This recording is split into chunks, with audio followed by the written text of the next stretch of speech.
Hello, my dear students. Once again, welcome back in our online classes. Students, we are reading out chapter number 4. The name of chapter is Microsoft PowerPoint 2010. Today, we will do the exercise of this lesson. And whatever we read in this chapter in previous classes, we will try to revise those topics also. So, let's begin for today's exercise. First of all, we will do the choose the correct option. In practice time, choose the correct options. There's three options are given in each question. You have to choose the correct option. In first question, it's given Fadash is a powerful presentation software.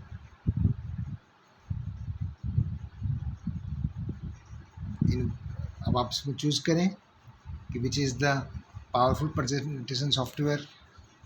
MS Word A में दे रखा है, MS Excel B में दे रखा है और MS PowerPoint सी में दे रखा है. हाँ, आपको दिमाग में आ गया होगा कि the right answer is C, because MS PowerPoint is a powerful presentation software. Clear है. MS वर्ड जो है वो वर्ड सॉफ्टवेयर है, MS एक्सेल जो है स्प्रेडशीट सॉफ्टवेयर है और MS पावरपॉइंट जो है वो प्रेजेंटेशन सॉफ्टवेयर है. That's why the C is correct answer. In question number 2, dash is basically a picture mode out of text. इनमें से कौन सा जो टेक्स्ट का पिक्चर मोड है? ठीक है. वर्ड आर्ट ए में दे रखा है, क्लिप आर्ट बी में दे रखा है और स्मार्ट आर्ट सी में दे रखा है. तो अब आपने चूज करना है, जैसे कि हमने पिछले क्लास में पढ़ाया था आपको कि कौन सा इसमें से सही आंसर है. तो बेटा जो वर्ड आर्ट है वो उसका डिफाइन यही है कि word art is a basically a picture mode out of text. Clear. तो the right answer is word art. The right answer is word art. पहले का MS पावरपॉइंट था, दूसरे का वर्ड आर्ट है. क्लियर है. तीसरा देखें, the extension of MS PowerPoint 2010 is. Extension जो है पावरपॉइंट का एक्सटेंशन जब हम किसी फाइल को सेव करते हैं. क्लियर. जब हम किसी फाइल को सेव करते हैं तो उसके आगे उसका वो किस टाइप की फ़ाइल है उसका एक एक्सटेंशन लग जाता है. जो फाइल आप जिस नाम से सेव करते हो उसके आगे डॉट जो भी नाम है, JPG, PPT या PPTX या PPTS, इसी प्रकार से एक्सेल में आ जाएगा तो EXL जो भी है, तो वो फाइल्स के आगे उसका पावर नॉर्मली उसका एक्सटेंशन लगता है, जिससे देख कर के हमें ये पता चलता है कि ये फाइल किस चीज़ की है, किस टाइप की है. क्लियर है. तो पावर पॉइंट का एक्सटेंशन क्या है? क्वेश्चन नंबर 3 में आप याद रखिएगा कि पावर पॉइंट का एक्सटेंशन जो है वो है .pptx. तो B is the right answer.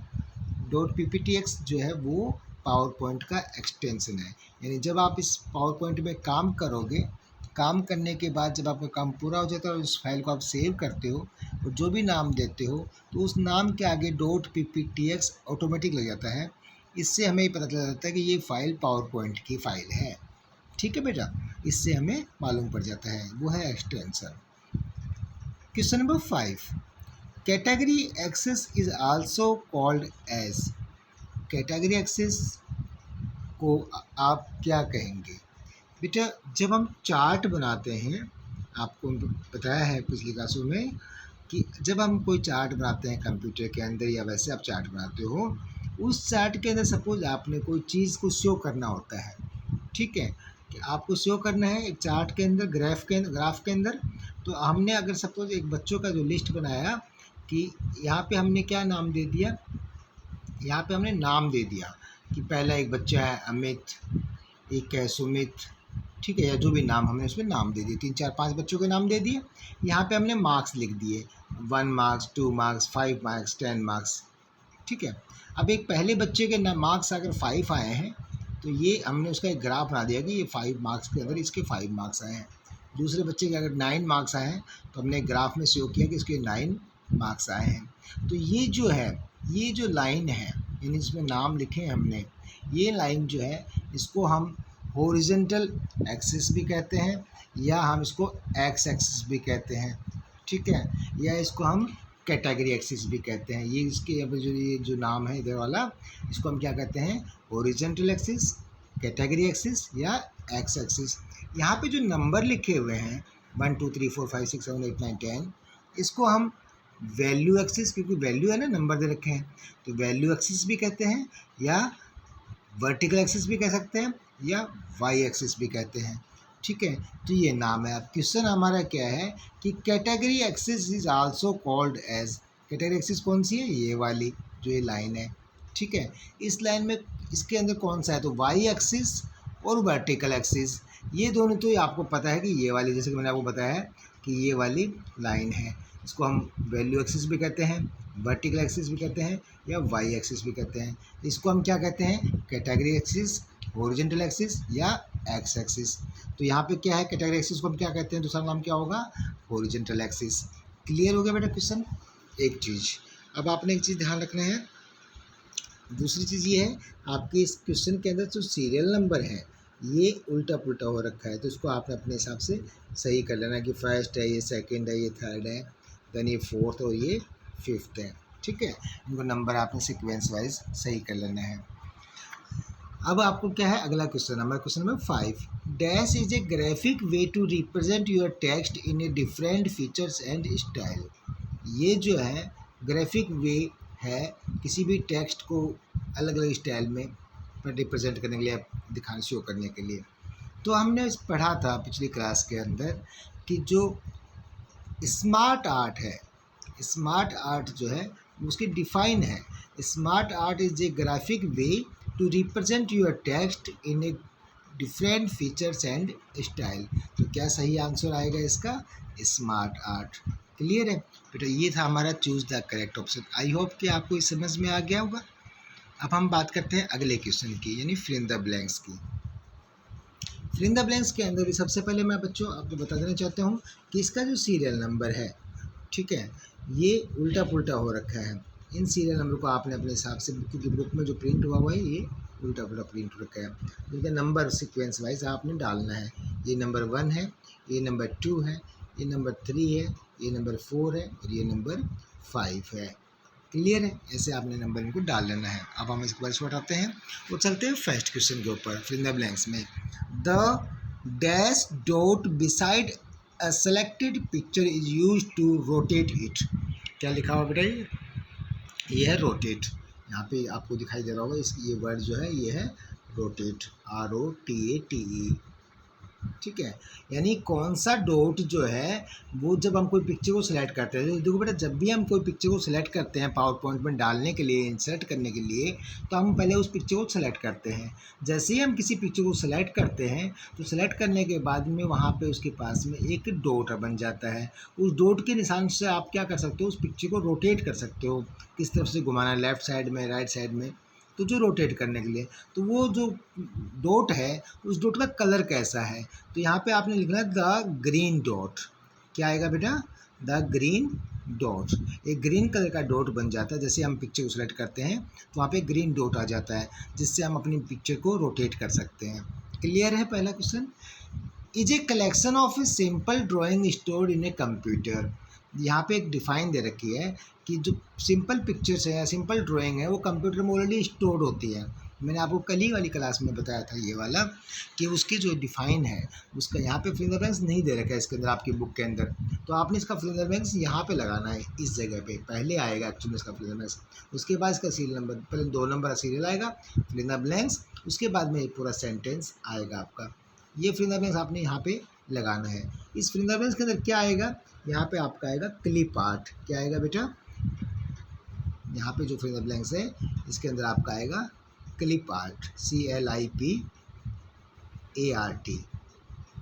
Clear है। तो clip art is a collection of simple drawing stored in a computer. ये क्लियर हो गया आपका। दूसरा फिल्म में क्या आएगा, क्लिप आर्ट। इसका फिल्म है कहाँ पर, स्टार्टिंग में, इससे पहले लगेगा। आप अपने हाथ से लगा लेना इसको जब नोटबुक में लिखोगे तो।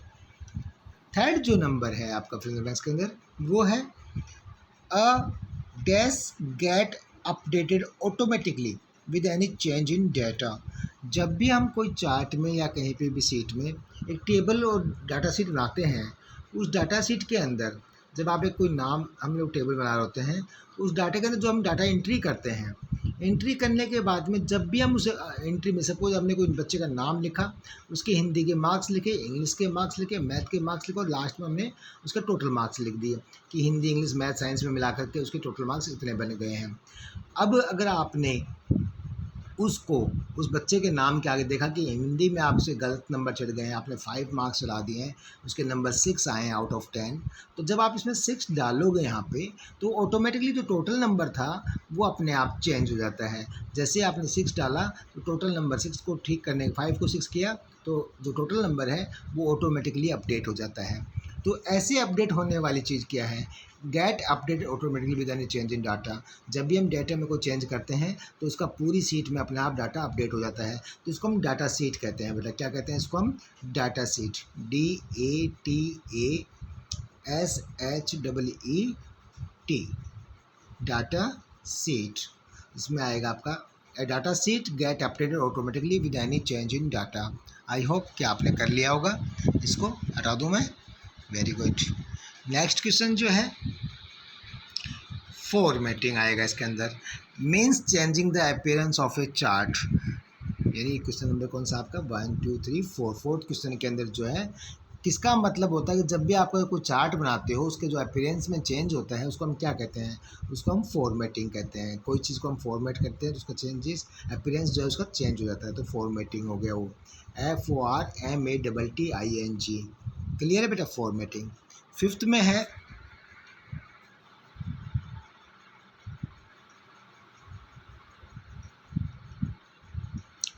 फिफ्थ में है to insert a picture from file click on the dash tab. कोई भी फाइल पिक्चर जो है फाइल से लेकर के आपने डालना है अपने पावर पॉइंट के अंदर, अपने प्रेजेंटेशन के अंदर, तो सबसे पहले आप किस में क्लिक करोगे। तो बेटा सबसे पहले जब भी हम कोई पिक्चर को डालते हैं तो हमको कोई चीज़ को डालना होता है तो हम उसमें क्या करते हैं, इंसर्ट करते हैं। तो इंसर्ट जो टैब है उस पर हम क्लिक करते हैं, INSERT इंसर्ट टैब पे हम क्लिक करेंगे। तो ये आपके नंबर 1 2 3 4 5 फिल्म आपके पूरे हो गए। आई होप कि आपको पाँचों समझ में आ गए होंगे। नेक्स्ट हम चलते हैं ट्रू फॉल्स पे बेटा। ट्रू फॉल्स के अंदर आप देखेंगे, इसमें आपको साथ साथ में हम आपको पूरे चैप्टर को भी साथ में बता रहे हैं और जो आपको समझ में आ जाए। पहला है clip art is basically a picture made out of text. Clip art वो पिक्चर है जो कि टेक्स्ट से बनी होती है, ठीक है बेटा। तो क्लिप आर्ट जो है वो पिक्चर है जो कि टेक्स्ट से बनी होती है। क्या ये ट्रू है या फॉल्स है बेटा? क्लिप आर्ट में जैसे कि हमने पिछले इसमें पढ़ा है फिल इन द ब्लैंक्स के अंदर, तो हमने कहाँ पढ़ा है क्लिप आर्ट के बारे में, आपने देखा ना इस चीज़ को। क्लिप आर्ट में second, clip art is a collection of, clip art is a collection of simple drawing stored in computer. जो सिंपल ड्राइंग होती है कंप्यूटर में स्टोर होती है उसको हम क्लिप आर्ट कहते हैं, न कि जो इसमें दे रखा है। इसमें दे रखा है clip art is basically picture made out of text, यानी जो टेक्स्ट की पिक्चर बनी होती है उसको क्लिप आर्ट कहते हैं। नहीं, एक्चुअल में इसकी जगह पे अगर हम बात करें यहाँ पे क्लिप आर्ट की जगह पे अगर वर्ड आर्ट होता, क्या आता, word art, WORD word art, तो ये सही होता कि word art is basically a picture made of out of text, है ना। लेकिन यहाँ पे क्लिप आर्ट लिखा है, क्या लिखा है यहाँ पे, क्लिप आर्ट लिखा है। तो क्लिप आर्ट लिखने के कारण यहाँ पे ये क्या हो गया, फॉल्स हो गया। पहले में क्या आएगा बेटा आपका, फॉल्स आएगा। क्लियर है। दूसरा देखो, smart art is a graphic way to represent your text in different features and style. Smart art जो है ग्राफिक वे है जो आपके टेक्स्ट को या अलग अलग फीचर्स को, स्टाइल को शो करता है, ठीक है ना, ग्राफिक वे में शो करता है। तो स्मार्ट आर्ट का ये है, ये डिफ़ाइन है स्मार्ट आर्ट की। जब भी आपसे पूछे कि स्मार्ट आर्ट क्या है तो आप यही डिफ़ाइन बताएंगे कि smart art is a graphic way to represent your text in different features and style. इसलिए ये क्या हो गया, ये ट्रू हो गया। क्लियर। तीसरा है F2 key is use to slide show. जब आपके पावर पॉइंट में पूरी प्रेजेंटेशन बन जाता है और आप स्लाइड शो शुरू करते हैं तो आप एक की दबाते हो, जिससे आपके पावर पॉइंट में अपने आप पिक्चर जो है नेक्स्ट पिक्चर अपना आप आना शुरू हो जाती है। उसको हम स्लाइड शो करते हैं। एक के बाद दूसरी पिक्चर अपना आप स्क्रीन पर आ जाती है, फिर दूसरी के बाद तीसरी पिक्चर स्क्रीन पर आ जाती है, अपने आप जो चलती रहती है उसको हम स्लाइड शो करते हैं। तो क्या F2 की वह की है जिससे स्लाइड शो शुरू हो जाता है? नहीं, F2 की जगह अगर F5 की होती है, वो क्या होती है, वो F5 की। जब हम F5 की दबाते हैं तो स्लाइड शो अपने आप शुरू हो जाता है। तो यहाँ पे F2 दिया हुआ है, इसलिए यहाँ पे क्या आएगा, फॉल्स आएगा। थर्ड में भी फॉल्स आएगा। फोर्थ देखें बेटा, chart provide an accurate analysis of the information. जब भी हम कोई चार्ट बनाते हैं या ग्राफ पेपर में आप चार्ट बनाते हो तो उसके अंदर आप एक्यूरेट इन्फॉर्मेशन डालते हो। ये बात सही है? बिल्कुल सही है। तो चार्ट हमारे को पूरी फैसले जो है एक्यूरेट इन्फॉर्मेशन देता है। अगला दिया हुआ है last, the chart area includes complete area and all the objects in A chart. Chart area जो है वो पूरा एरिया होता है। द चार्ट एरिया जो है includes complete area and all the objects in a chart. Suppose एक chart paper है आपका, ठीक है, ये चार्ट पेपर है, इसके अंदर आपने चार्ट बनाया, ये अपने कोई आपने ग्राफ पेपर से चार्ट बना दिया, ठीक है बेटा, और इसमें आपने कोई नंबर वगैरह जो भी आपने कुछ लिखा हुआ है। अब यहाँ पे कुछ लिखे हैं आपने, कुछ चीज़ें लिखी हैं इधर कि ये ग्रीन कलर का है, ये जो है सपोज़ ये ग्रीन कलर का हो गया, ये पिंक कलर का हो गया और ये ब्लू कलर का हो गया, ठीक है। इस प्रकार से आपने ये रेड कलर का हो गया, आपने इस प्रकार से दे दिया कि ग्रीन कलर का जो है वो क्या शो करता है, रेड कलर का क्या शो करता है, यहाँ पे आपने लिख दिया है, ठीक है। अब इसमें जो भी लिखा हुआ है यानी ये भी इंक्लूड हो गया, ये चार्ट भी हो गया, ये पूरा जो इस पेपर के अंदर जो चीज़ें आती हैं उसको हम चार्ट एरिया कहते हैं बेटा, यानी उसके अंदर सब कुछ आ गया। अगर हम प्लॉट एरिया की बात करते तो जहाँ पे ड्राइंग बनी हुई है, जहाँ पे हमने अपने डाटा को दिखाया हुआ है, उस जगह को हम क्या कहते हैं, प्लॉट एरिया, यानी खाली जगह उसमें नहीं आती है। प्लॉट एरिया में सिर्फ ये जगह आती है जहाँ पे हमने अपनी डाटा को शो किया है, उसको हम प्लॉट एरिया कहते हैं। लेकिन चार्ट एरिया यानी पूरा पेपर या पूरी शीट जो है जहाँ पे हमने चार्ट बनाया है। तो यहाँ पे क्या लिखा हुआ है कि the chart area includes complete area and all the objects in A chart. या चार्ट में जो भी ऑब्जेक्ट्स हैं सबको शो करता है वो, तो सही है। जैसे कि मैंने आपको बताया कि बिल्कुल सही है, चार्ट एरिया मतलब ट्रू आएगा इसमें फिफ्थ में। तो माय डियर स्टूडेंट्स, ये हमारे फिल इन द ब्लैंक्स थे। जो पहले में क्या आया, फॉल्स आया, दूसरे में क्या आया, ट्रू आया, तीसरे में फॉल्स, फोर्थ में ट्रू, फिफ्थ में ट्रू। आई होप आपने ट्रू फॉल्स भी कर लिया होगा। माय डियर स्टूडेंट्स, अब चलते हैं हम आगे की तरफ, ठीक है। तो यहाँ पे हमारी एक्सरसाइज जो है वो ख़त्म हो जाती है। तो मैं अभी आपको समझ में आ गया होगा ये आपने किया। अगर कोई डाउट हो तो आप कमेंट में या मुझे मैसेज करके पूछ सकते हैं या क्लियर कर सकते हैं, ठीक है। Thank you and have a nice day.